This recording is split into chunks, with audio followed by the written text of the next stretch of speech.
He never seems to believe me.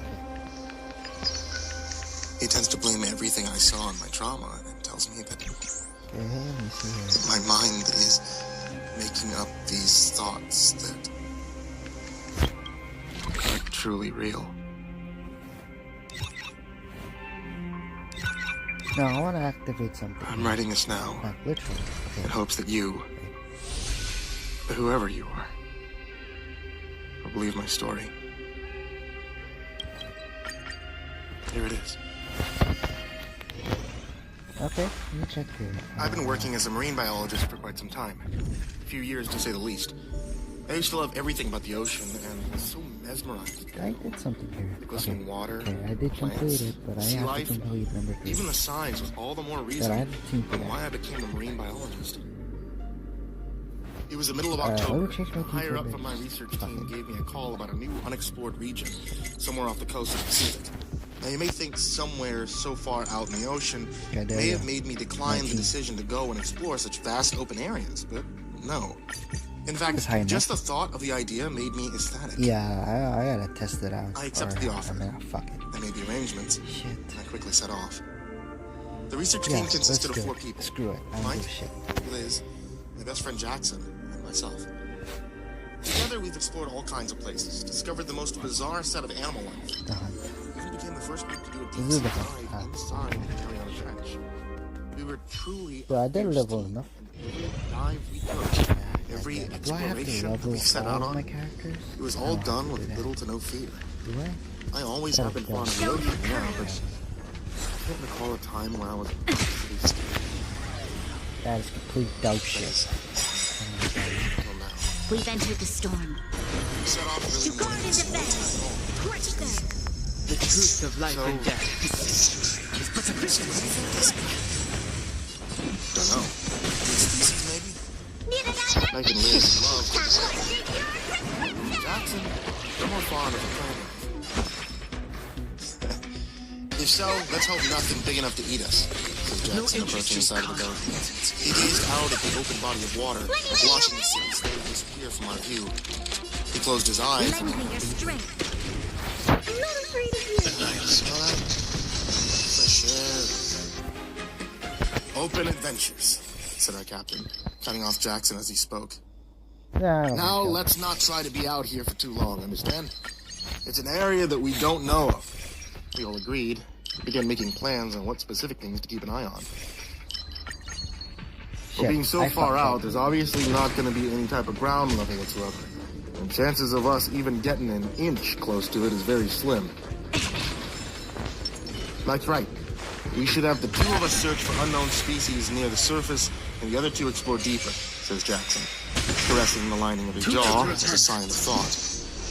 It was no surprise that Mike and Liz would be together. They were practically partners in crime. How about me and Jackson dive down? The truth Evan of and life Liz, and death. you guys stay at the top. It was surprising to all of us.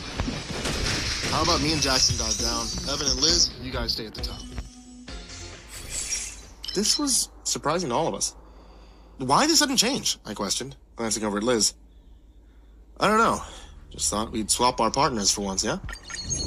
Jackson put his hand on my shoulder. Idiot. We're all partners here, but I guess switching it up a bit wouldn't hurt. Liz approached me with a cheerful look. Then it's settled. Let's make this a great expedition. Time went by pretty fast, and it was finally time for us to take our dive. As I approached the deck, Mike and Liz already had their gear on, and Jackson was just about to dive in. Come on, hurry up. Put that last little bit of gear on, let's go. Mike sounded so excited. This battle is More than usual, in fact. Lend me your strength. Yeah, just give me a sec. After finally putting on the last bit, I hurried over to the side of the boat. Jackson and Mike dropped down first, then Liz. However, before I could get my chance to touch the water, our captain rushed out. Pick up signs of a storm on the radar. It's quite odd. I haven't seen any type of signs of a storm approaching until now. You guys better hurry back. Boom. A nice-sized wave hit the blind side of the boat, sending me flying off into the water and pushing the boat into the others. Don't worry about Me flying off into the water. I hurried and put on my mask as the power of the wave forced me down under. I watched Mike and Jackson get pushed back further and eventually dragged down by the follow-up of more waves. I grabbed Liz's arm before she could get pulled away any further. They both swam up. Jesus, Captain, are you? Oh my God, what is it? I followed Liz's eyes up and saw a giant, monstrous wave approaching us, ready to crash down right on the boat. Captain! The sound of water crashing and flowing in all sorts of directions snapped me back. I tried to keep calm, but in all my years, I've never been in this type of situation before. Liz! I want to protect everyone. Where's Liz? I looked around, giving myself a headache due to how fast I was turning my head. Crack! No interest in Evan! I'm right here! The radio sounded distorted. Liz was almost unrecognizable. Liz? Liz, can you hear me? Shit. What the hell just happened? Mr. Jackson over the staticky radio. We got hit. I'm too far under to see the boat. Okay, let me just try contacting him. Jackson? Are you there? Jesus. Jesus, Evan? Show your courage. Tell me you're seeing what I'm seeing. A little Her something voice for sounding everyone. shaky. Confused, I looked around, and to my horror, I saw it. It looked like the edge of the world. Just how deep were we? The ground ended off in a straight line. Beyond that, it's nothing. Nothing but pitch black darkness. There's a cliff down here. Mike? Oh my God, I thought I lost you, said Liz and worry. Nah, still here. Jackson? Evan? We've entered the storm. I'm here. We lost comms with Jackson. Crush them. Wait, Truth of life and I death. think I see him. Look down to the edge. Me and Liz both looked down and saw Jackson slowly moving off the edge. Jackson? What the hell are you doing? Get back up here now. He won't. Don't worry about me. But he wouldn't listen. You'll pay for I don't know what happened to him, but I lending your strength. still hear the words in my head. The Fight final is words. meaningless. As Jackson slowly came off the edge, he said something that threw all three of us. Do you see it? He's down there, waiting. Waiting for the right moment. What are you talking about, Jackson? What's waiting? Come on back and let's get out of here, please. Jackson, none of us small guys. No interest in conflict. Thank you for awakening me. Let me see your wounds. You set me free. This battle is unavoidable. Then, from a calming voice to the sound of fear, he said, God, Fighting is meaningless. guys, we shouldn't have come down here. Truth of life We and aren't death. alone. Jackson started violently thrashing his arms, trying to swim up and away from the dark abyss. It's coming. Oh God, it's coming. It's gonna kill us all. We're all gonna die. Then we saw it. A long, dark, greenish, sort of scaly, long body quickly rushed up. Besides, it was massive. About the size of 4 great-sized mansions. But even then, I've no I interest don't in think conflict. even that was enough to explain just how huge this thing was. I watched Jackson get swallowed by the hole. The mouth area was so damn large. Next to the abyss, the teeth were the size of giant icy glaciers. Very, very sharp. But that wasn't the scariest part about its Lending your mouth. strength. What frightened me the most was the We've rose. entered the storm. To guard and defend. The circular look. I saw 5 rows of teeth. Damn. Holy shit, said Mike. The creature then took off further away. We watched for what felt like 10 minutes I of its did body want to swimming try my away. new teams, actually. Then from the darkness, I saw 2 giant white lights. Though they weren't lights at all, they were the creature's pupils as its face slowly approached us. It spoke to us. Its voice deep and stern. You do not belong. You have been abandoned. And soon, you will be forgotten as well. I saw its body make all kinds of Okay. curves and rotations in the distance. There seemed to be Right. no end to it. Mike, No, Mike, what are you doing? It Liz questioned in fear. I looked down to see Mike moving towards the creature. I do not belong. Show your courage. I've been abandoned. This strength cannot. I will soon be forgotten. I am nothing. Those were Mike's last words as I saw him move ever so slightly towards the creature, almost as if he was being pulled into it. I looked at the creature and I saw its mouth. Its mouth was open. It's stretched so far out that it could fit multiple of our boats into it. And as I stared, I felt myself muttering something. I do not belong. The same words said by Mike. I quickly forced myself to turn away. Liz, turn away now! She was nowhere to be found. I looked down once more and saw her, repeating the same words as Mike and slowly moving towards the creature's mouth. I wanted to say something. Believe me, I did, but I just couldn't. I knew I wouldn't be able to get through to her, and I knew what was going to happen if I stayed any longer. I quickly began to swim up as my heart pounded inside my chest. So please let me make it. In the distance, I saw the boat slowly sinking down to the ground. Slowly began to appear. Just a bit more. And after what felt like forever, I finally broke the surface of the water and began to swim faster. Faster than I've ever swam in my life. I don't know what direction I was heading in, but I didn't care. Just as long as I wasn't in the same direction as that thing. I didn't even think to call it a creature anymore. I swam for about 15 minutes before my arms and my legs began to give out on me. There was nothing in sight. I soon gave up. I laid myself back and floated. As I did, I began to have flashbacks. Damn, son.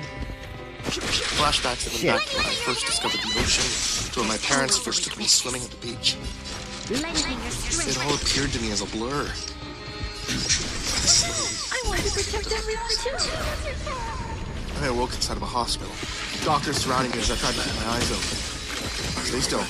Don't move. Jackson. Mike. The search teams weren't able to find your friends or the boat. It's lucky they found you. Shit, man. It was then that I had one last flashback. One last image in my brain. It was a vision of the thing. The thing that killed my friend. Jackson, Mike, Liz, all long gone. Doctors say I ended up fainting shortly after waking up and became unresponsive. I then went into a short-term coma. One only lasting a few weeks to a month. When I woke up, the hospital room was empty. The space around me was filled with get-well cards, colorful balloons by my bedside. I was later checked out of the hospital and got to return to my home.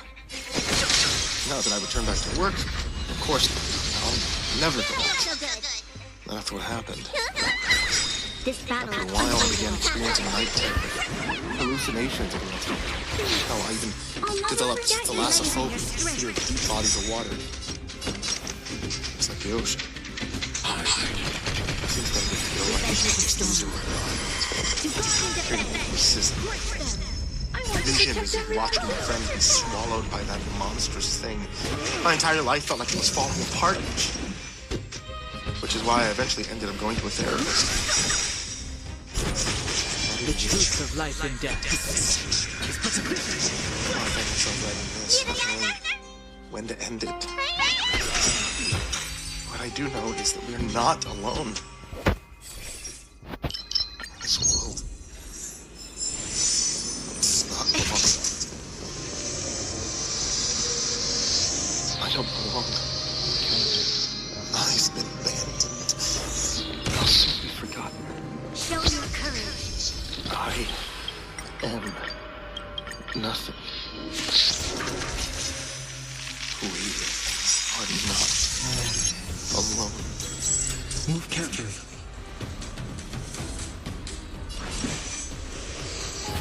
Interference with me, Mr. Creepypasta, and it's the end of today's video, or today's episode of the podcast. Well, you guys, thank you so much for watching. If you guys are looking for some cool Christmas or holiday things, I got books. Hey. The Creepypasta Collection Volume 1 and Volume 2 are available now on Amazon. If you haven't seen those, they're years old, but hey, I might as well talk about them, right? Also, I've done a whole bunch of books for Audible. Lending If you guys are interested in hearing more on my voice, Fighting is meaningless. Tales from the Gas Station Volume 1, 2, and 3 are all available on Audible. And if you use the link in the description down below, I think you can actually get your first month for free. So that's pretty cool. Give the gift of my voice. I want to give a very big thank you to everybody on Patreon, especially Jordan Alexander Sanchez, Stephanie Butler, Brian Arce, Bobby Carmen, Tristan Pelton, Chance Burnett, Diana Krause, Crazy Kid, Mr. Marcus Blitz, Ika Lipchak, Dirt Diver 030, Robert Schunkwiller, USMC, Matt Bach, Jables Rise, Masked Note, Joshua Moore, Dan Pham, Matthew McKee, Ben Spate, Jeremy H., Raltazal, Ficamal, Nana, The Morgan, Nick Weaver, Melted Lake, Holly Sue, Sky Mara Ravenshead, William King, Reaper 61167, Darth Myburn, Michael Ortiz, Satanic Aries, Isodo Hatred, Nessie, Ronnie Hansen, Parafa Panda, Bardo Hawk 764, Lambda M98, Harley, Billy Morrow, Sashi Suzaku, Ed Grizzly Olsen Crow, My Body Sounds Like Rice Krispies, Jay, Miss Exandra, Suji Campbell, Stricken, Azreen Fox, Fried Chicken 12, Freddy Krueger, Happy Birthday, Jason Willis, Infernal One, Lisa Cortrell, Caspian, Hades' Nephew, Tater Chip, Acid System, Prozac and Pancake Appreciation Society, Cryptic Nightmares, Kiri the Sloth, Tommy Green, Fester's Lampshade, Sky Harbor, Nico Kyle, Rafael Rodriguez, The Ginger Bros, Aaron Stormcrow, Daniel Polson, Trey Smiles, and Corey Kenshin. Like I said, I cannot thank you guys enough for being a part of this, and that goes to everybody down there in the description, and everybody who even can just support for $1. Thank you guys, thank you guys, thank you guys. I hope you all have a wonderful holiday season. And sweet Christmas. Let me hit your wound. My hands shook as I held the film. This is the source of it. The reason Lacey went missing, the reason any of this shit had happened at all. As determined as I was to see this operation through, a lingering feeling of fear and hesitance You'll pay for never that. left my side. Lending your strength. We've entered the storm. To guard and defend. Film Crush them. The truth of life and I death. asked by a voice. Colin shook his head. I don't know.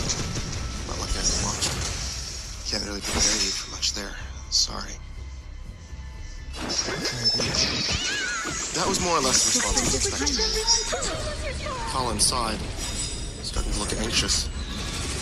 We don't have time. Oh, he could come back in a moment. He looked at Jimmy. Fighting is meaningless. Still got ammo. Jimmy tapped his belt proudly. Silly question. No monster's gonna get the jump on me. The haphazard plan that we formed went as follows.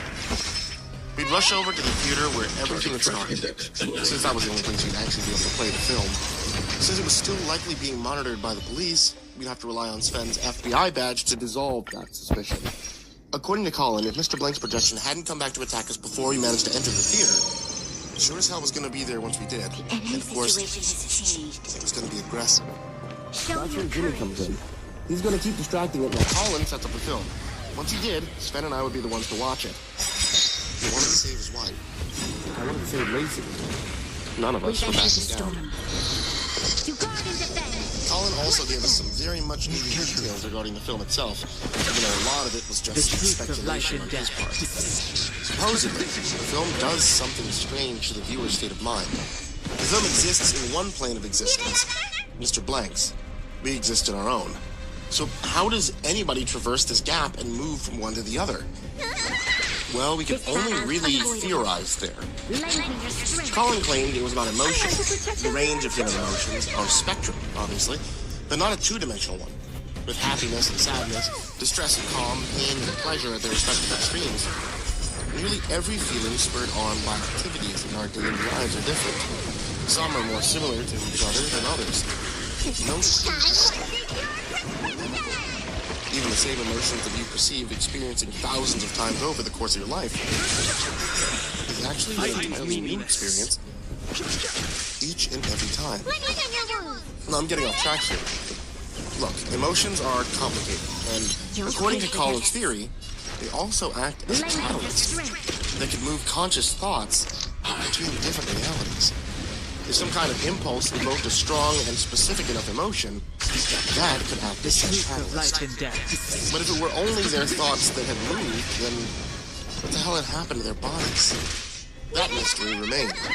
However, Colin was quite certain that the people who'd been transported were all still We've entered alive. the storm. Can't feed off a dead person's emotions, after all. There's something else you'd probably like to know, Colin said. Something of interest. My ears perked up. I did know a few people who crossed over to Mr. Blank's route. Managed to make it back out. They all told me that they felt themselves crossing over to a certain threshold of fear before they left our own world. Don't worry. However, they were still somewhat cognizant of what You'll had pay for happened. this. They knew that they were still in the theater. Lend me your This strength. wasn't the world that they belonged to. They weren't petrified to the point where they lost all sense of their past. Because of this, they always kept themselves grounded, convincing themselves that none of it was real, despite what Mr. Blank threw at them.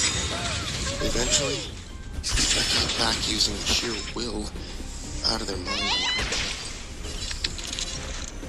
I breathed a sigh of relief. Lend me your strength. At the moment, there was nothing that I needed to hear more. The truth of life and But death. you should also know that they all became secrets for the next 3 years.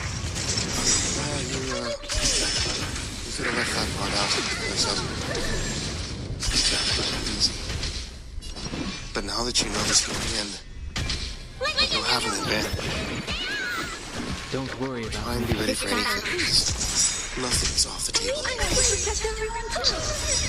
With our asses on the clock, We've entered the we began storm. making our way to the theater. To guard and defend. When we arrived, there was a single bored-looking cop sitting in his vehicle near the entrance. Didn't ask questions when Sven flashed his badge. In fact, he looked pretty eager to leave. We didn't waste any time once we got in. Colin began setting up the film while I waited anxiously in the You'll theater. pay for this. We offered to help with the process, but he told us that we'd just slow him down. I wasn't going to argue with him there. I sat down on one of the seats, feeling my hands and my face. I was nervous. No second guessing that thought. I need to do this. That's myself. Fuck. I have to do this. I felt somebody put a hand on my lap. At first I thought it was Ben trying to convince me, but then I realized that didn't seem like something he would do. I'll be. fighting is Jimmy spoke up. meaningless. The armor's back. Against my better judgment, I snapped my hand to the Truth of side. life and death. Arrived with segmented human faces. Don't move, kid! Jimmy's voice came from across the theater. Before I knew it, the bluish face was blown to the side, blood exploding from the other side of its temple. My ears were ringing from the shot as I looked towards Jimmy, who was holding some kind of pistol. You're welcome, he smiled. Jeez, I muttered, still trying to regain my bearings. A few seconds later, I heard Sven cursing. I looked over, watching a feral beast-looking creature This battle grabbed is him by the unavoidable. neck.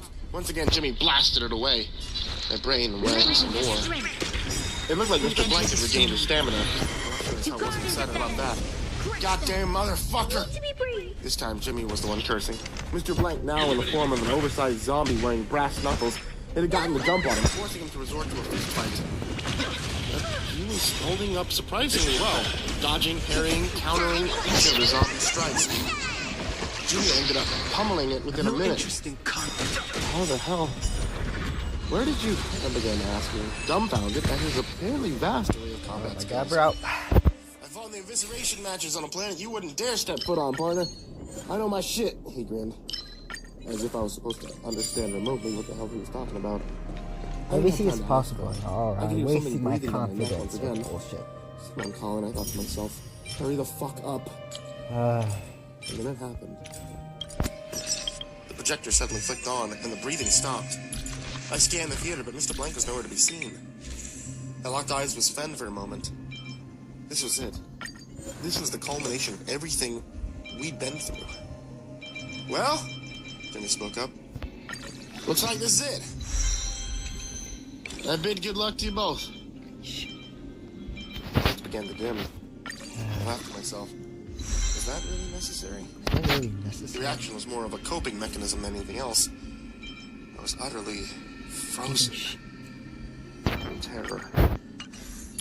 Sven and I were silent as we took our seats. For the first few seconds, I closed my eyes, afraid to open them even a little bit. I knew that eventually I had to. So I did. And I cannot begin to describe what I saw in front of me. Before I divulge into what I saw in that theater, let's do a quick mental exercise. Hell. What does that word mean to you? More specifically, what do you visualize when you hear it? Put yourself in that environment right now. Are you walking through scorching flames while demons scream at you? A dark forest with thousands of beady eyes following your every move? Trapped underneath ice, suffocating, gnawing at your feet. Each one of us has an idea of what our own personal hell would look like. I found out what mine looked like in the theater. The film opened on a shot of a plain, abandoned city washed in dark blue. It was hard to tell what time of day it was. But the whole place just looked depressing. After a few seconds, a figure came stumbling into the frame. A man wearing plain clothes with distorted facial features. His movements were desperate, stumbling through the empty streets in an ostensible attempt to evade. I found out what he was running from only a few seconds later. It was another man, naked this time, with black, oozing sores covering his entire body. There's also a bloody, dirty bag tied around his head. His limbs twitched and contorted as he ran after the faceless man, letting out an unearthly croaking scream as he moved. The faceless man was screaming as well, but his voice sounded all too low. It sounded... Target threat index lowered.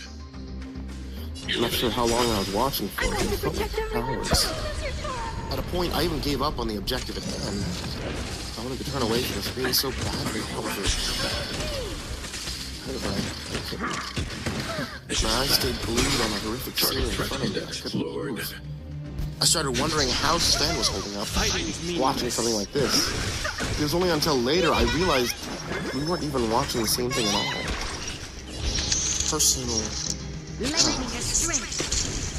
have to protect everyone too. At a point, I started feeling strange, as if I couldn't distinguish real life from what was happening on the screen. My attention was fixated on the faceless man. It was like I was seeing things from his perspective. Shit, my mind drifted too far off to the deep end. I realized something extremely important at the very last moment. It's just a movie. A really disturbing fucking movie. The revelation came at the optimal time. I was already being sucked into Mr. Blank's realm. I could feel it. My physical self dissolving into an obscure void, yet I was cognizant of this fact. And while I was certainly scared, I was also determined. My vision went black for an unknown duration. When I opened them back up, my world was washed in a dark blue. I could feel goosebumps popping up on my skin. I was freezing, despite wearing a hoodie and jeans. There was also something behind me. I turned around, seeing the man with the bag over his head staggering towards me. It didn't take a genius to discern what had happened. I was now in the movie, not knowing exactly what to do, and fueled by sheer impulse, I began running through the empty streets. After the initial shock, I tried remembering what Colin had told me. I had to remember that none of this was real, despite how real it felt. But at the same time, how the hell was this not real?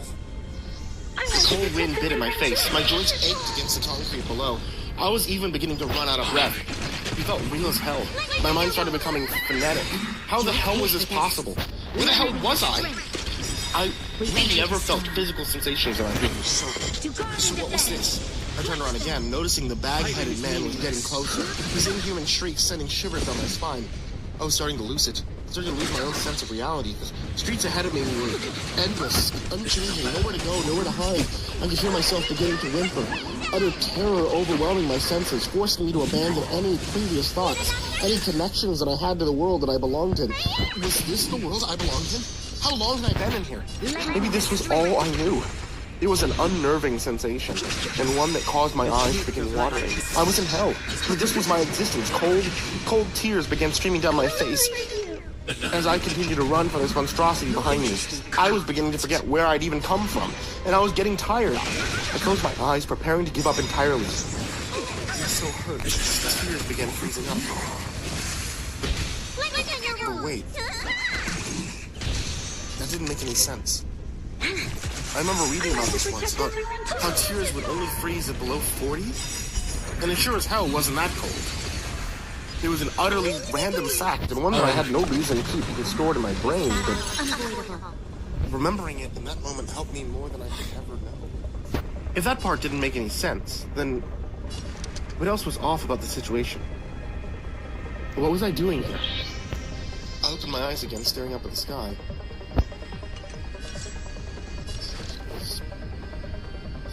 Lend me your strength. Fighting is meaningless. No moon. It wasn't right either. It really just surrounded me. I'd never seen a place like this before. I didn't belong here. This was Mr. Black's room. Annihilate. Why did I come No here? interest in conflict. Save Lacey.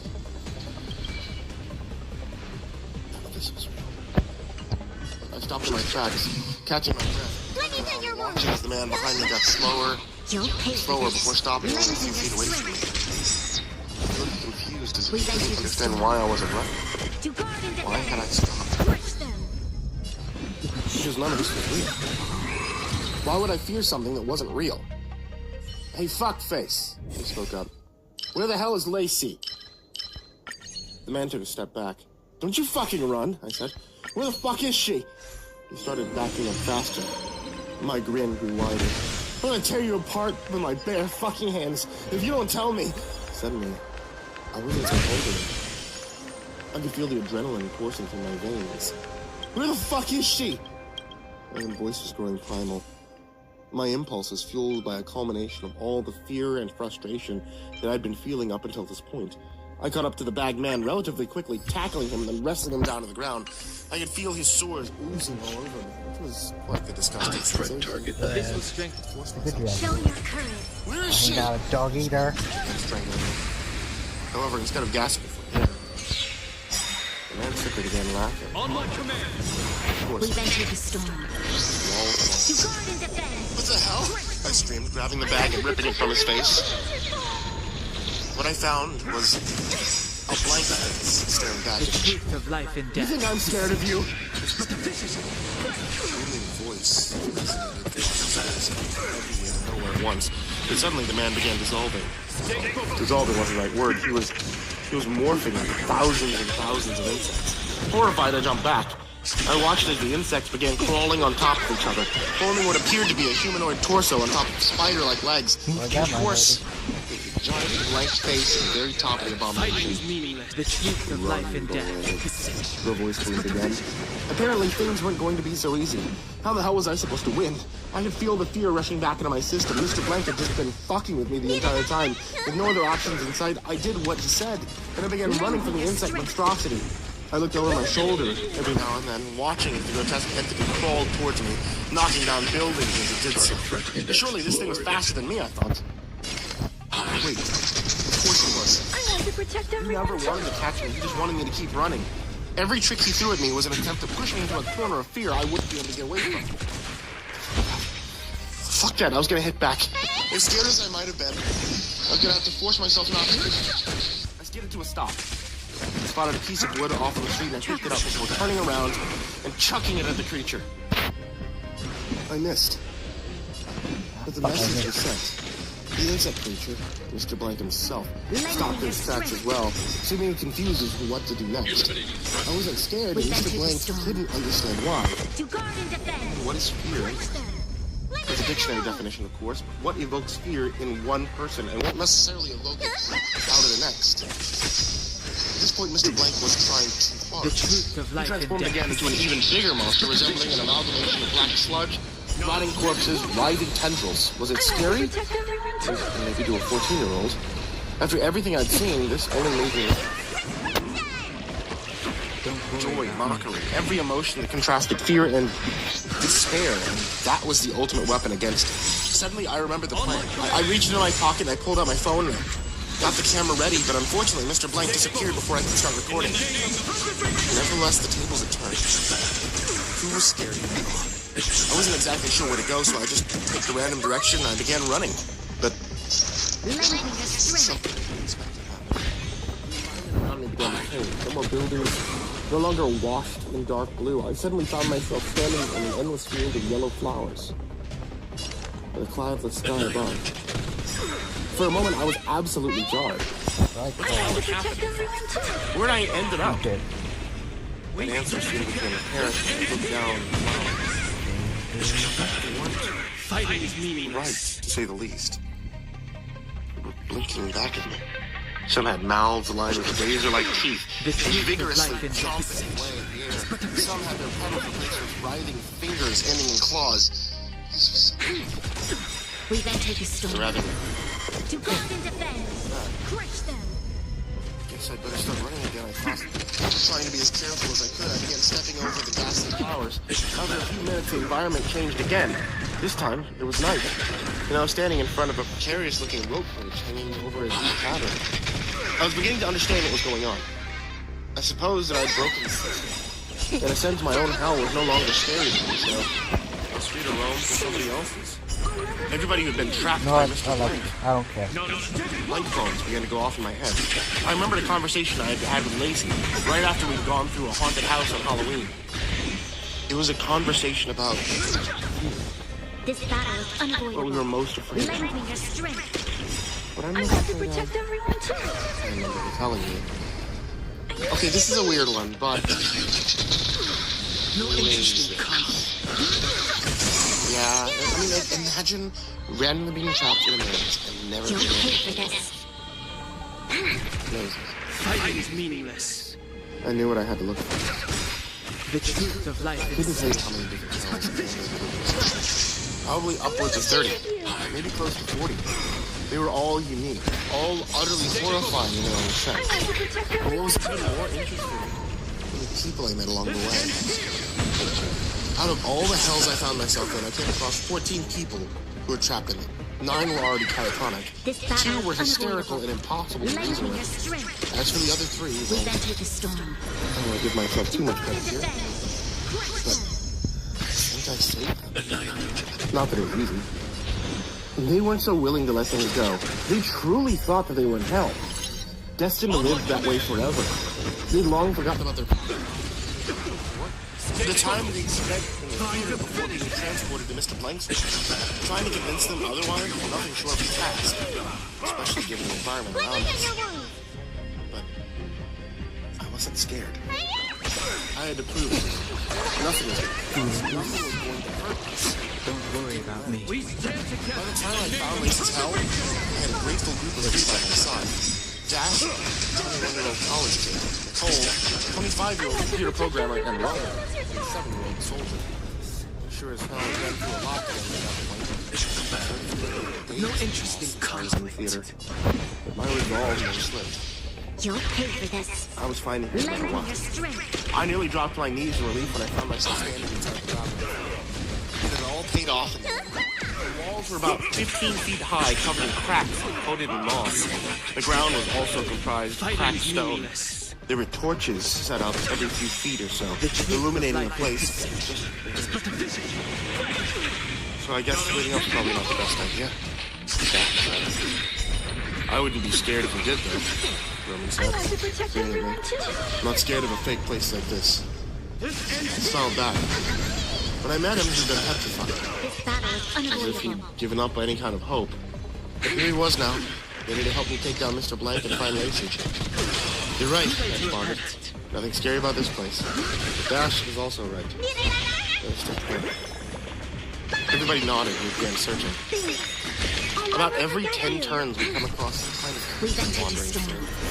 They range from islands to rural looking Bro. things. Awesome, man. What's the problem? I There's two think more I'll frightening take things than that. I'll never Once it was obvious that we weren't taking that fear break, the creatures pretty much ignored us. I couldn't keep track of how many turns we took. Over 100 at least.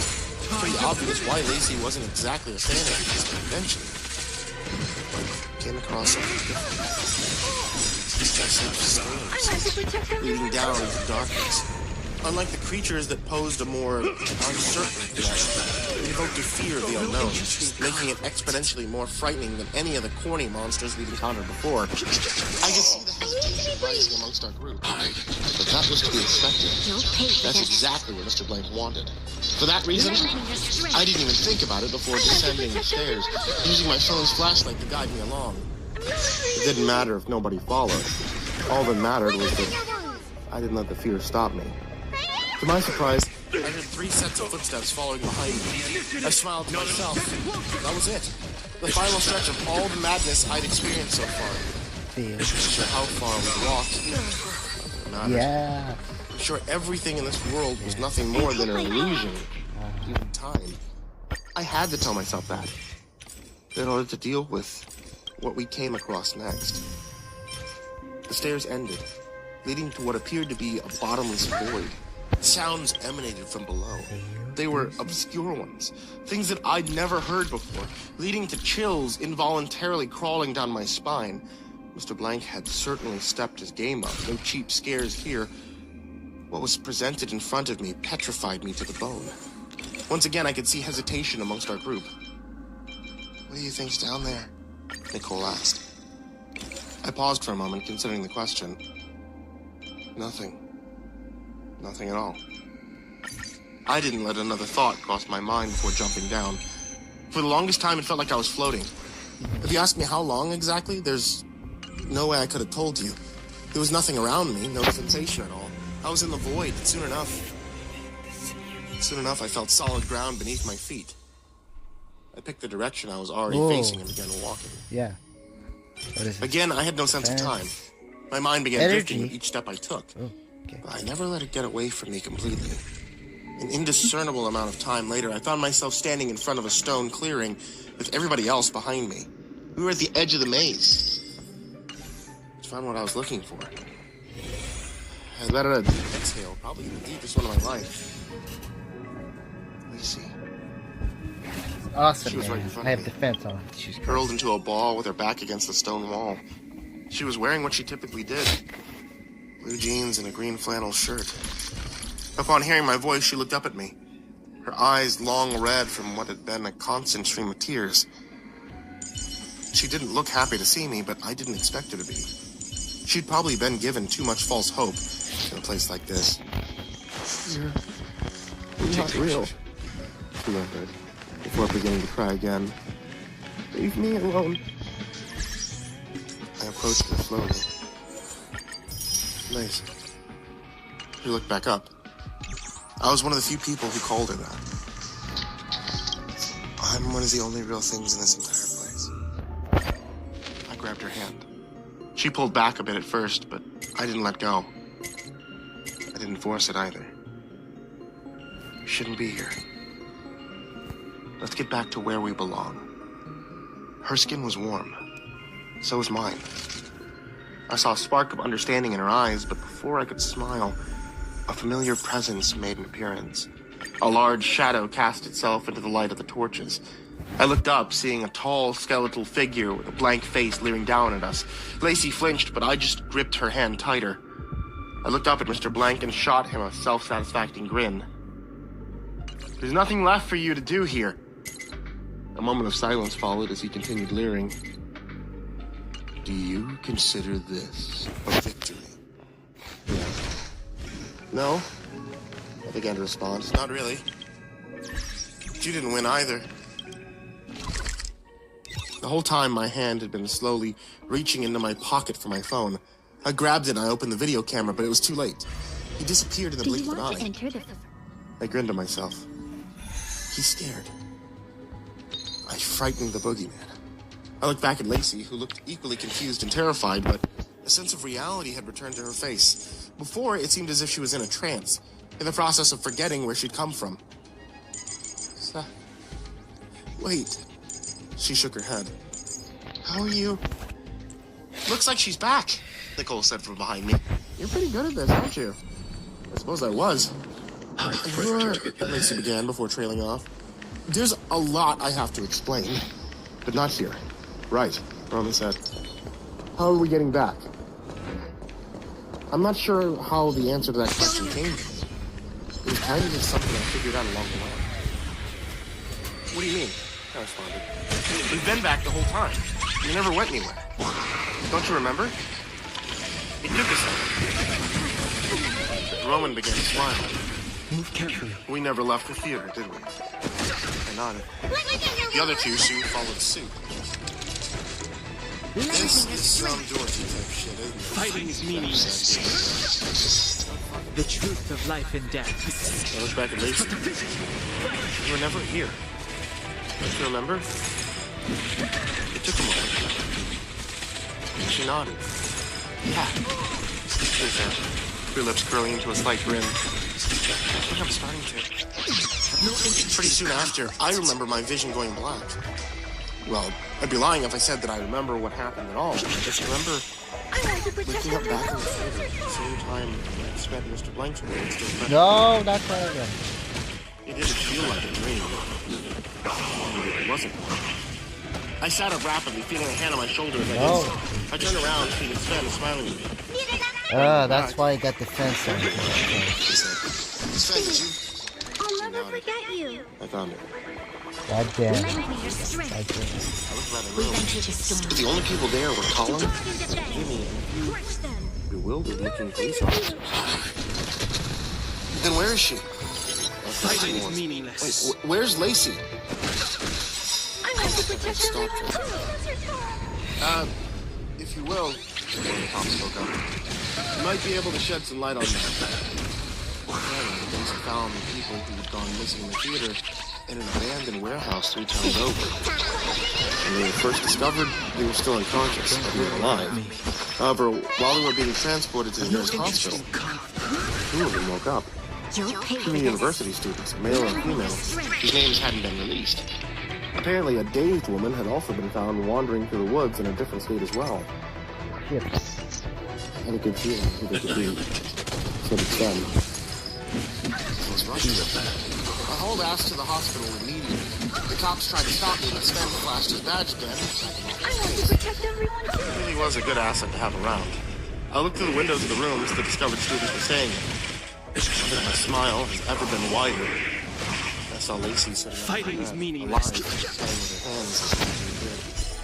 She looked a bit frail, but there was no doubt about it. She was smiling. She remembered everything. I left without saying anything to her. All that I needed to know was that she was alive. Now, I needed to rest. On the way back, I learned how she ended up in the warehouse so far away to begin with.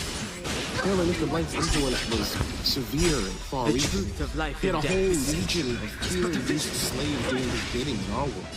Since he needed his victims to remain alive and undisturbed, he'd order people who'd been petrified into obeying him in the past, This battle is to unavoidable. storm the theaters, quickly drag the Lend me bodies your out, strength. and drive them off to I've no a far interest remote in location. conflict. Once there, they'd keep the physical body alive, fighting the mind in an intact mechanised world. This time, they even took it up a notch.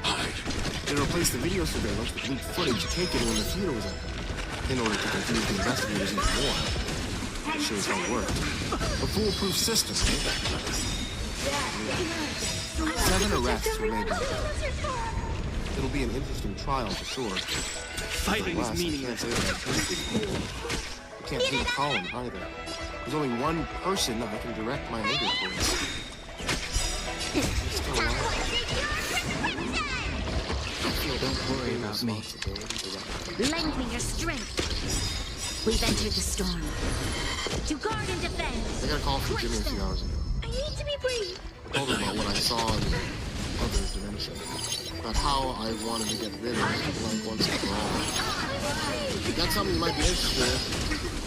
The truth of Varmint life and apparently got a death. bounty on his head. We can make a real killing with a real of him. Got another buddy who's interested as well, name's Dex.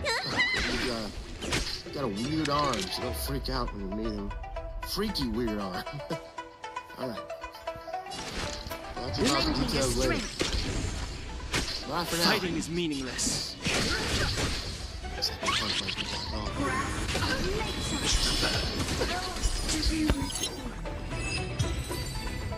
Hey there kids, it's me, Mr. Pasta, and it's it's the end of today's video, or today's episode of the podcast, which means I want to tell you guys, thank you so much for watching. Enemy ahead. And thank you for hitting like No and harm. subscribe and bell, and I think it's still subscribe on podcasts. One day I'll look it up. If you guys are listening on your phone, like I Breathe the think wind. the statistics say like 90% of Leave you it to are, me. then on your phone you can also listen on another place. It's an app called Chilling. The Chilling app allows you to me, but you can't get here, as well as stories from a whole group of other narrators. A lot of them you've heard before, some of them you've even heard here, like Autumn Ivy. Plus, it allows you to control the background music and background ambiance, which I think is probably one of the coolest features on there. Check out Chilling on Android and iOS now. I want to give a very big thank you to everybody on Patreon, especially Jordan Alexander Sanchez, Stephen Butler, Brian Arndt, Bobby Carmen, Kristen Pelton, Chance Burnett, Diana Krause, Crazy Kid, Mr. Marcus Blitz, Ika Limcha, Dirt Diver 030, Robert Nothing of the Shunkworth, weight being USMC, survived Matt or Bach, be destroyed. Jables Rise, There Matt is no other Stone, choice. Joshua Moeller, Dan Pham, Matthew McNeese, Ben Spates, Jeremy H., That'll- Raltazar, Fikemel, Lance Nana, at the ready. Morgan, Logan Lake, Holly Sue, Sky Mara Ravenswood, William Kidd, Reaper 61167, Let's Darth begin. Miver, Michael Ortiz, Satanic Aries, Isodo Hatred, Nessie, Ronnie Hansen, Sarah Panda, Bardo Hawk 764, Lambda M98, Harley, Billy Morrow, Sashi Suzaku, Ed Crazy Old Pro, My Body Sounds Like Rice Krispies, Jay, Miss Exandra, Suki Campbell, Stricken, Azreen Fox, Fried Chicken 12, Freddy Krueger, Happy Birthday, Jason Willis, Infernal One, Lisa Cottrell, Caspian, Hades' Nephew, Tater Chip, Acid System, Prozac and Pancake Appreciation Society, Cryptic Never let Nightmares, your guard Curious down in Sloth, front of your Tommy enemy. Green, Fester's Lampshade, Sky Harbor, Nico Kyle, Rafael Rodriguez, The Ginger Bros, Aaron Stormcrow, Daniel Polson, Trey Smiles, and Corey Kenshin. Like I said, I cannot thank you enough for being a part of this, and that goes to everybody down there in the description, and everybody who even could just support for $1. Thank you guys, thank you guys, thank you guys. I hope you all have a wonderful holiday season. rising. Next week, guys. You know nothing of the weight being survived or be destroyed. God damn, this freak sure is something. The man with the shotgun seemed to be having a little bit too much fun. He killed Mr. Blank 3 more times. However, it was becoming more of a close call with every encounter. Who is this guy? I called out his friend. Jimmy, an old friend. I hunt weird shit for sport, Jimmy said in the midst of reloading a shotgun, a ferocious gaze on his face. Don't boil me down to just that. I like a lot of stuff. What kind of stuff? I thought to myself. Well, I guess it didn't really matter. I came to a realization. Mr. Blank had his hands full with Jimmy, which meant I had a chance. I bolted up and I began running. What a selfish move. I hardly cared at that point. Shotgun blasts rocked the space around me as I ran, following the obscure tree carving towards an unknown destination. I couldn't tell you what I was expecting to find. Survive or be I didn't destroyed. even know if there was going to be anything waiting for me at all. And nevertheless, I ran. And I never considered stopping. To the clouds. The wind is The whole rising. journey took me a little longer than I expected. I'd gotten deep into the forest before the carvings had disappeared Lance at altogether. the ready. This is it, I thought, feverishly looking around for something, but what the hell was I looking for? After a while of searching, I finally spotted a clue. Another carving. Tree this time. It was on a large rock, right beside what appeared to be a small opening leading to a cave within. Not ominous in the slightest. Jeez, am I really going in there? I thought to myself. By all accounts, nothing would lead a rational person to enter such a space. Nevertheless, I was far more rational at that point. I'd also stopped hearing the shotgun blast a while ago. It can only mean that Mr. Blank was about to be on my ass once again. I took a deep breath and stepped forward into whatever the hell was awaiting me in the darkness. The cave itself, if you want to call it that. It was more comparable to a large hole in a rock. It was larger on the inside than it looked on the outside. Not drastically. It was still relatively tight as I traversed into it. High threat target ahead. For the first few seconds, I could make out nothing but darkness. Show your courage. Unknowingly, searching for it some time. There was a light ahead, like one derived from a small. It was moving. God damn it. Somebody or something was holding it up. Picking out any details in the angle and distance I was standing at wasn't quite possible, so I was forced to move forward if I wanted my Too answers. late to repent. So, you've come for me, huh? It wasn't the kind of voice I expected. Not low, guttural, or menacing in the slightest. Whoever was speaking I sounded like to protect everyone Luke. too. terrifying. on the verge of tears. First impression, I come to see. I stayed on my toes, preparing myself for anything. From everything I had experienced so far, anything was certainly possible. Lend me your strength. What do you mean? I asked in a low voice, so not to trigger any sudden aggression. Fighting is meaningless. How did you find me? Then I asked. Oh, recall that. God, Truth of life and death. how'd you write to me, Nancy? It's but a vision. The man turned. His face popped. I want to protect everyone. This so close to his skin. I could hardly make out any distinguishable features. His hair was long and scraggly. Facial hair appeared to be untrimmed. Tired eyes. Things that aren't terribly rare these days. What I did find interesting, his shirt. Black and maroon. A white name tag read Colin. Was that just a name? Maybe an employee from somewhere like that. I'll never forget you. Lend me your strength. I guess that's what We've I wanted, entered the though. storm. He said, To guard his and voice getting defend. shaky. Crush them. Finally pay for what I've done. What are you talking about? What are you... I stopped my question partway through, due to a sudden jarring realization. So that's where I recognized the uniform from. The theater. The one where this shit show had started. I recalled the details of the investigation. New employee, joined not too long ago. Now missing. It was him, wasn't it? You fucking bastard. I hardly controlled the words as they came out of my mouth. Lend By me all your accounts, this strength. guy was the reason The Lacey was truth missing. of life and death. I took everything out of me not to strangle him right there and then. Those urges were pushed even further when he chuckled. I need to be brave. You're the police. Someone looking for vengeance. It's a good name, but I suppose it's what I deserve. Besides, putting the candle down at his feet, illuminating a pile of empty soda cans and cellophane wrappers behind him. Need a doctor? Go ahead, he said. I won't fight back. I think what happened to him is Time to push I was so sick of my fist shaking. I'll Power never Mike, this forget guy's you. face would have been reduced to mush already. Fight with me. Luckily for him, I wasn't Mike. I suppose it was lucky for me as well. We've entered the storm. Beyond anything I needed the To answers. guard and defend. Crush them. Unclench my fist, forcing my emotions to the curb. At least I tried. You're I want to protect everyone too. Responsible for this, aren't you? Stream that goddamn film. I see a man still around mine. I gulped down my anger. What the hell are you doing here? the man drooped his head. Enemy ahead. No harm in trying. Strong enough. Man enough to face it. Stay. Speak, not hate. A moment of silence followed. I could see him shaking ever so slightly. His breathing gradually became rapid and uneven. Time for some Forcing down hardship. tears. Man, I said. Is that what you are? After doing what you did, I'm not so sure. That's the part you don't understand, he finally said. They'll force you to do things that you never could have fathomed doing before. The wind is rising. From the boat! I stomped. What? You're scared of monsters under the bed? Yeah, you did that shit to me as well, but I didn't crack from it. Survive or Didn't have to take 12 people down with me either. That'll take more than Monsters. medicine. The man muttered. That's better. Nice teamwork. Turning into monsters is one of his Stay the tricks. course. Knowing it. Lance ablaze. Lance. Feel the anger coming back. Look, if you couldn't handle it, maybe you should have just... I stopped myself from finishing the sentence. Just a Nice teamwork. Stepping on my head. He responded. Yeah, I guess I'd agree. Suppose it all Spirit never dies. started with me. Gale I wasn't... I began, now at a sudden loss for words. I tried recomposing myself. Freaking out wasn't going to get me anywhere.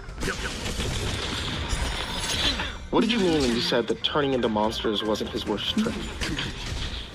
And that's what I said. It goes by trial and error. Turns into things he thinks will evoke the most fear out of us. Or a movie villains, monsters, revoking us. Those are good options. the simplest ones as well. Just a little something. Time treatment. You know nothing of the weight. Be survive or be destroyed. Raise my eyebrow in the dark. There is no other choice. What? I can't scare you by using such direct tactics. Tries harder. Time for a shot. Digs deeper into the recesses of your mind. What would petrify you the most? Things that would drive you to the darkest corners of your own soul. You start to feel mad, just short of being catatonic. Cognizant enough to carry out his orders, but too Lance the constrained blaze. like visceral fear to do anything else. You'll feel nothing but emptiness. A cold void in your heart once. Leave it to me. Stay the course. Any kind of positive emotion completely gone. You'll feel Lance at the I don't ready. feel shit. you paused again. I may not be the strongest, but Let's begin. even strongest to go by. You know nothing of the me a weight. minute to Be think about survive what you just or be destroyed. If he was right, then... Well, that was bad news. My anger suddenly took a backseat to apprehension. Feeling never Chasing dies. right now, isn't he? Colin asked. Mr. Blank will probably kill me once he catches up. He has no use for me anymore, after all. He paused again, lighting a cigarette this time. It's frightening how devoid of emotion his tone was. The wind is rising. Took a long drag. From above. There's Lance the blaze. nothing I can do anymore. Nothing we can do. I didn't want to accept it. Nothing. Like, he can't find a way to beat him somehow? He can't find a way to get those missing people back? Just a little Took something. another long drag. What the hell are you doing hiding in a cave? He was cut off by a familiar southern accent. I turned around seeing Jimmy and Sven standing at the mouth of Time the for a cave. shot. Sven told me to follow his witch drawings. Time Led me you know to a nothing of the weight. yellow-bellied Be cow. survive or be destroyed. The hell are you running away from the fight for? Jimmy said, clearly upset that I'd gone ahead without him. I also noticed that his shotgun was over his shoulder, not in his hands. What the fuck are you doing, man? He's gonna... That weird son of a bitch ain't gonna do shit. Jimmy responded. Disappeared some time ago. Lost count of how many times I killed him. How many of my precious bullets I wasted on him. God damn it. Disappeared? Yeah, perplexed. Yeah. It's been about 8 minutes. Unless it's planning on a surprise attack, it looks like it's gone for now. The bell's behind you. I turned around seeing Colin now standing up, which startled me a bit, The wind is rising. he said, sounding shocked at the prospect. The hell do you think we mean? He up and disappeared. Vamoose. Lance the blaze. Maybe it got tired of being slaughtered. The one God's real earth knows. Colin stepped forward, moving more into the daylight. I'd expected he looked like hell, smelled like it too. But to see Jimmy and Sven physically react to his appearance. However, his eyes were different than I would have imagined. Just a little something. Not so hopeless like his words. In fact, Nice teamwork. I thought they were brimming with Never determination. dies. He grinned at me, if only Let's slightly. begin. Not a chance here. You know nothing of the weight. Survive or We be have to destroyed. move quick. There is no other choice. It's happened before. What has? I was having a hard time keeping up with Colin as he ran. For a guy that looked like the product of an apocalypse, he sure as hell was fast on his feet. Sven and Jimmy followed behind, shouting after him. Him disappearing. Southerner's right. When he bleeds over into our world, he tires himself out, especially if he keeps taking on different forms. What? How the hell do you know this? He said to stop running, causing me to nearly crash into The his back. wind is rising. He began. Before taking a deep breath. It's a long story. I have to explain quickly. As much as it scares me to admit, his story sounds really similar to mine. It all started with the incident years prior. The last time Mr. Blank had made an appearance, when Sven's fiancée had disappeared. Colin's brother disappeared along with her. He was living halfway across the country when it happened. When he heard about his missing siblings and the obscure details that went along with it, he booked the first flight over and attempted to figure things out for himself. It went as you'd expect, devoid of any trustworthy leads. lack of any real direction. It took him an entire week of relentless and dangerous searching to learn the name Mr. Blank. And that's where it all started going downhill for him. That's fine, I don't give a But shit. even then, He didn't stop. Colin started getting visits from him the same way that I had. Just like he'd done with me, Mr. Blank's psychological torments started off fairly surface level. 80s movie villains, ghosts in the closet, creatures standing outside his window, etc. While they certainly took a toll on him at first, he endured, Continuing his search in spite of all of it. He even tried attacking Mr. Blank directly, just as I had. Didn't work out so well, as he went on to learn. Maybe he was lying about it all. I don't know. But I could feel my anger towards him gradually fading as he relayed his story to me. He hadn't really done anything different than I had. Well, I guess he had. He did everything completely alone. I had Mike and Rose with me. After Colin had trudged through Mr. Blank's initial onslaught, The latter started pushing harder, trying to break him completely. this is where Colin's story truly began diverging from my own. Mr. Blank began using more abstract tactics. For example, Colin came home once to find his father standing in the corner of his bedroom. His father had died some years prior. He didn't do anything, though. Much He for- just stood there with a blank Expression like a mannequin, Yeah, what kind day of and night story for nearly from- 2 weeks. On top of that, he'd get more and more frail by the hour, as if he was rapidly losing weight. By the end, he was essentially a skeleton. That resulted in the first bona fide mental breakdown of Colin's life. And of course, it wasn't even close to ending there. The psychological stress and torment he experienced sounded like enough to make, well, anybody lose it completely. He'd seen faces of pure malice and hatred staring at him in the mirror. He'd see a bottomless pit in the middle of his living room, while hellish screams continued emanating from within it. Every time he'd open up a toilet, the face of his sister, drowned to death, would be staring up at him, gasping for air. He couldn't bring himself to describe the worst of it, though. Just that his deepest, most visceral fears were manifesting in front of his very eyes. And it was breaking him minute by minute. It did. Blanket or something over her? I also didn't want her to be out of my line of sight, so I granted her wish. I carefully sat her up front, turning her head towards the window. I'd be lying if I said part of me wasn't curious about her. I wanted to know more about what makes a monster. You should just take me home with you. Though your boss I wasn't here. I'm sure we could have lots of fun together. Yeah, I'm sure you would make a great kindling for a fire, I responded. You're funny. I like you.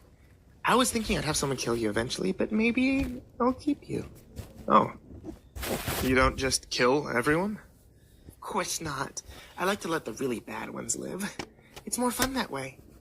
What do you mean by that? Are you saying I'm a bad person? That made me a bit angry. I almost turned to look at Dahlia, but I thought better of it. She just trying to provoke me? You aren't quite on my level yet, but I see potential in you. You didn't even scream when you saw my work.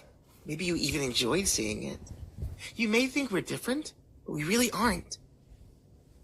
She was partly right. I hadn't reacted when I saw the bodies. I had felt a little sick. But if I had seen that a few months ago...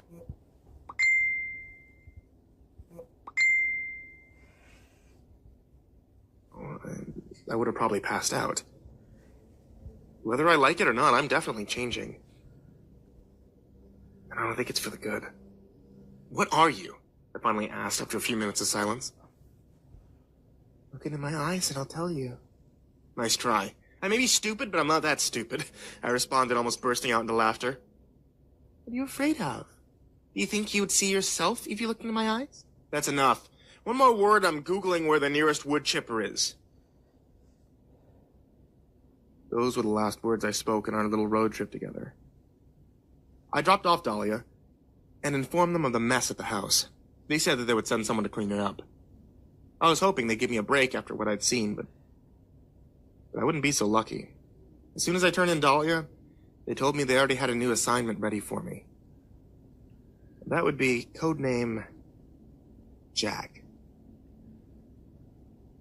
Grandiose name, I know. This is probably the oddest assignment I'd received yet. Jack was, from what I could tell, entirely human. I had no clue why they had tasked me with finding a human. Perhaps he was a runaway scientist, or someone who knew too much, but he certainly wasn't what I had gotten used to hunting. I was told that Jack was incredibly dangerous, though, and that I shouldn't take any risks trying to capture him alive. In other words, they wanted him dead. This only made me more curious as to what secrets that Jack must have held. Jack was constantly on the move, so it wasn't easy to find him. But my training had paid off, and I was eventually able to track him down. I watched him for a few. He didn't seem dangerous to me. Suspicious and cautious, yes, but not dangerous. One night he stepped out of his hotel room to go get food, so I decided to let myself in. Jack and I needed to have a talk. Jack didn't seem too surprised when he returned to his room to find me sitting on the couch. He simply held out his arms. So, they did send someone for me after all. Well, go ahead, do what you have to do. I won't fight it. Sit down, Jack. I just want to talk. Jack raised an eyebrow at this. Curious one, huh? You know what they say about curiosity, right? I rolled my eyes and once again motioned for Jack to sit down. Who are you, Jack? Why did they send me after you? You don't know? I'm you. At least I used to be. They tell us where to go, who to kill, who to bring back alive, and we do it. No questions asked. Couldn't handle it anymore, though, so here I am. And here you are, Jack explained. This took me back for a second. I had known he had had some connection to my agency, but I had never considered that he had been in the same position as me. So there really was no way out. Other than death, that is. I walked across the room, pulled out my gun, and killed Jack. I had the answers I'd come for. Perhaps Dahlia was right. We aren't so different, after all.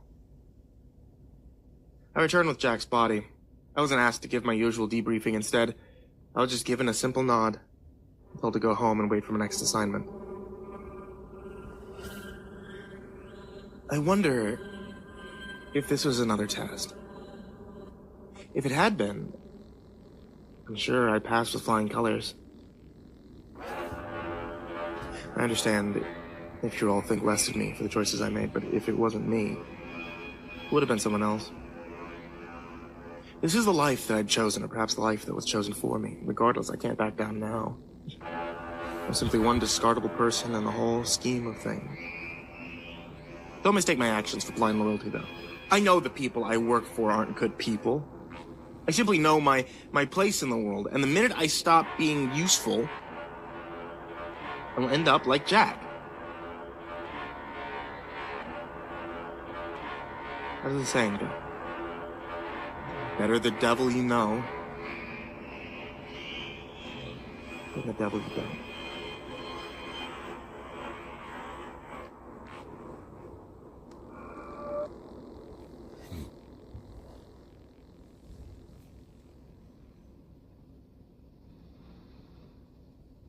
I'm a cog in a giant machine.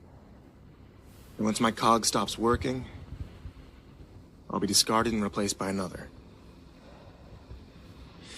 Despite the fact that I risk death every day that I wake up, I never felt more alive. I no longer have nightmares of those I've killed. I've stopped caring about things like that. If I become too soft, I end up like Jack. I have no intentions of letting that happen. After I disposed of Jack, I was given a week off.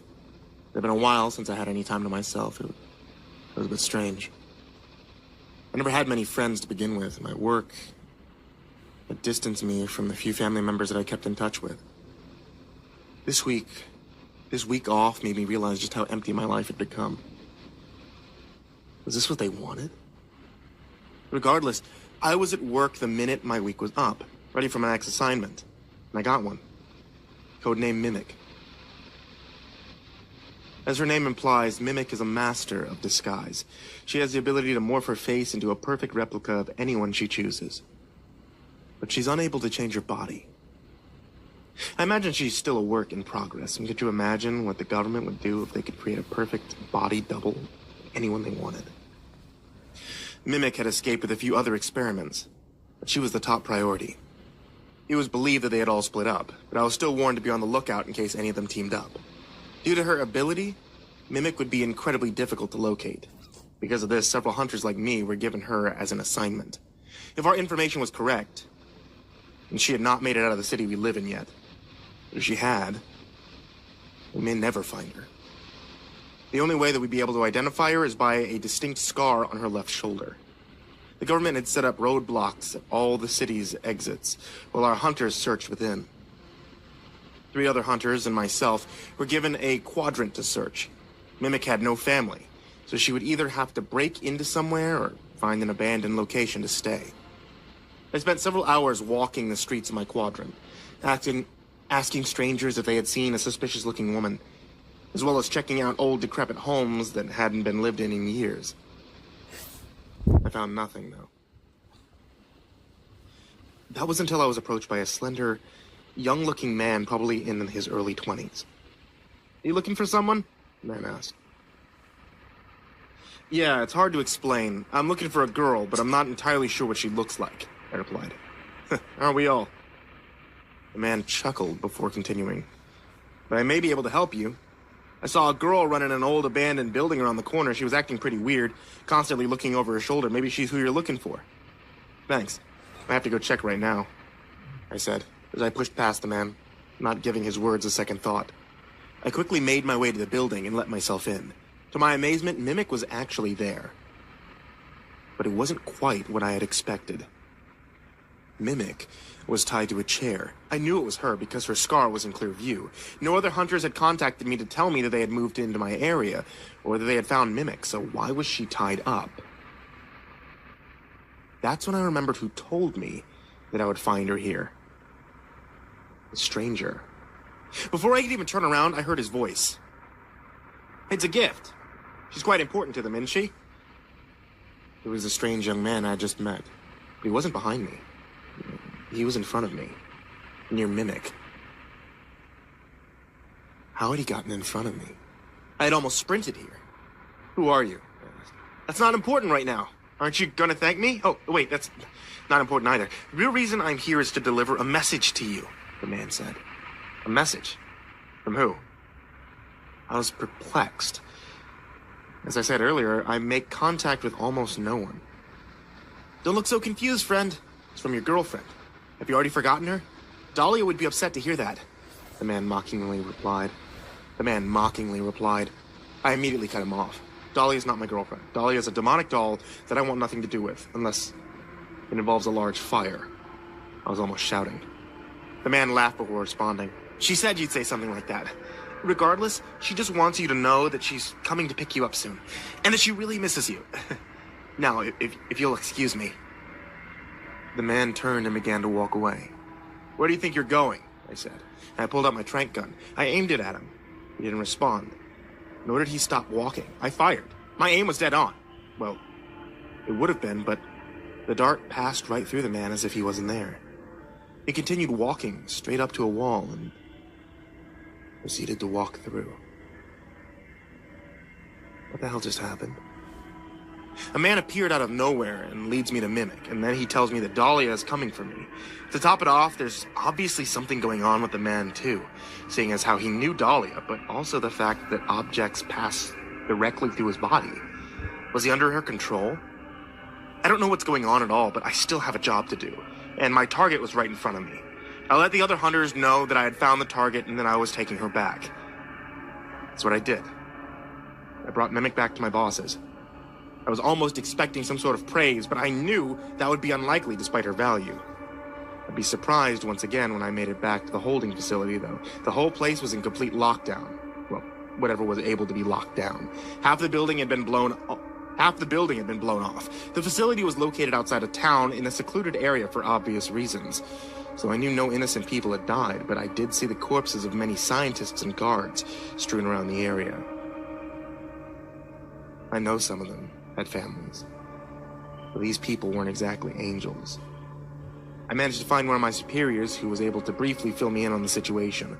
While our forces had been thinned looking for Mimic, a group had attacked the facility.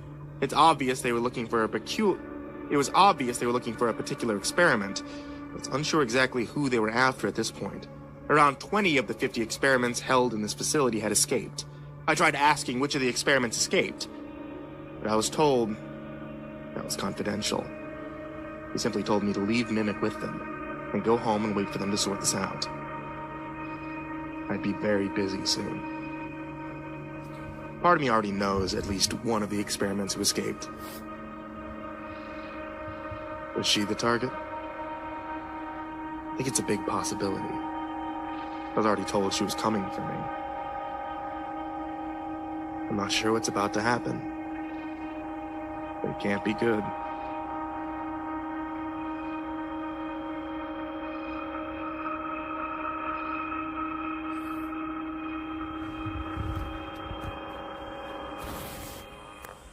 Okay, I'm done here.